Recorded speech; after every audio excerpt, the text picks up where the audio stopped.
Assembly ఎన్నికలకి సమయం దగ్గర పడుతుంది. ఇంకా 100 రోజుల కంటే ఎక్కువ గడువు లేదు. అయితే దీనికి కావాల్సిన వ్యూహం, ఎత్తుగడతో రెడీ అవ్వటంలో తెలుగుదేశం పార్టీ బాగా వెనకబడి ఉంది. వైఎస్ఆర్‌సీపీ పార్టీ ఆల్రెడీ అనేక మంది అసంతృప్తిగా ఉన్న వాళ్ళని బుజ్జగిస్తుంది. కొంతమంది ప్రజా వ్యతిరేకత ఉన్న వాళ్ళని ఆ స్థానాలు మారుస్తుంది.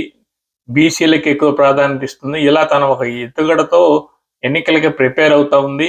అంతేకాకుండా ప్రజల్లోకి వెళ్ళి నా ప్రభుత్వానికి నేను చేసిన పనులు నచ్చితేనే ఓట్లేయండి అని ముక్కుసూటిగా అడిగేస్తుంది. కానీ తెలుగుదేశం పార్టీ ఇంకా ఆ స్థితికి రాలేదు. ఎప్పుడైతే చంద్రబాబు నాయుడు గారు జైలుకి వెళ్ళారో ఆ తర్వాత పార్టీని నడిపించే ఏ వ్యక్తి లేకపోవటం ఒక్కసారిగా ప్రజలందరికీ పార్టీ యొక్క రెండో స్థాయి నాయకత్వం లేదనే విషయం బాగా అర్థమైంది. అయితే పవన్ కళ్యాణ్ బాగా సహకరించి ఆ సమయంలో ఆదుకొని పొత్తుకు వాళ్ళిద్దరికి సిద్ధపడ్డారు. వాళ్ళిద్దరి పొత్తు మధ్య మంచి క్లారిటీ ఉంది. అయితే జనసేన సాధారణ కార్యకర్తల్లో చంద్రబాబు పవన్ కళ్యాణ్ కూడా ముఖ్యమంత్రి సీట్ షేరింగ్ ఇవ్వాలని మొన్న కాపు సంక్షేమ సంఘం వాళ్ళు కూడా డిమాండ్ చేశారు. బట్ ఆ విషయంలో పవన్ కళ్యాణ్కి చంద్రబాబు నాయుడు మధ్య మంచి అండర్స్టాండింగ్ ఉంది. సీట్ షేరింగ్, ముఖ్యమంత్రి సీట్ షేరింగ్ విషయంలో పవన్ కళ్యాణ్ ఏం అడగలేదు. కొన్ని సీట్లు వేసి ఎన్ని సీట్లు ఇవ్వాలో చంద్రబాబు నాయుడు గారు చెప్పారు. దానికి ఆయన సంతృప్తి పడ్డాడు. ఆయన ఆల్రెడీ కాకినాడ వెళ్ళిపోయి తూర్పుగోదావరి జిల్లాలో ఒక 8 స్థానాలకు సంబంధించిన పనిని వేగవంతం చేసుకున్నాడు. కాకినాడ సీటు ఒకటి కూడా ఇస్తారని చెప్పేసి వార్తలు వస్తున్నాయి. అదేవిధంగా కాకినాడ నుంచి ఆయన పోటీ చేయొచ్చు అని కూడా కొన్ని వార్తలు వస్తున్నాయి. ఈ రకంగా వాళ్ళిద్దరి పొత్తుకు సంబంధించి క్లారిటీ ఉంది. కానీ తెలుగుదేశం తన కరెక్ట్ అయిన వ్యూహంతో ముందుకు వెళ్లే విషయంలో మాత్రం బాగా వెనకబడి ఉంది. ఇంకా బీజేపీతో పొత్తు కోసం ఆరాటపడుతూ పొత్తు సిద్ధమైపోయిందని చెప్పేసి కొన్ని వార్తలు మీడియాలో ప్రసారం చేసుకుంటా ఉంది. కానీ వెంటనే దానికి సంబంధించి ఖండనలు వస్తున్నాయి.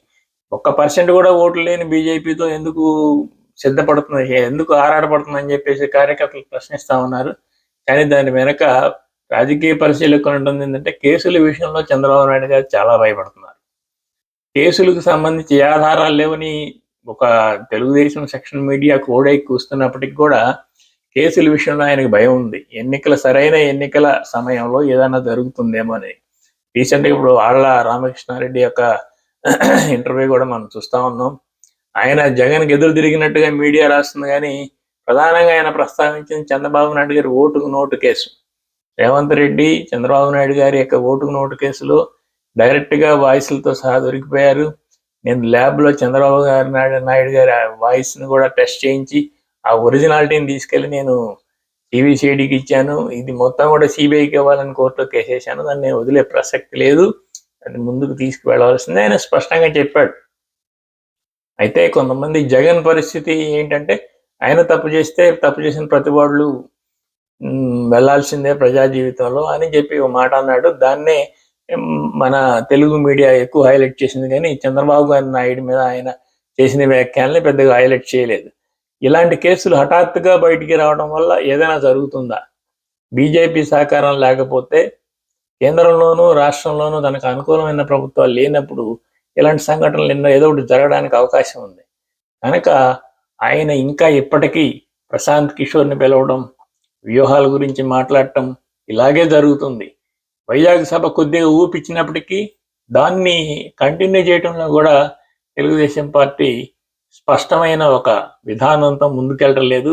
ఈ ఎన్నికలు ఇంకా 100 రోజులే ఉన్నప్పటికీ వైఎస్ఆర్‌సీపీ కంటే బాగా వెనకబడి ఉందనే చెప్పాలి.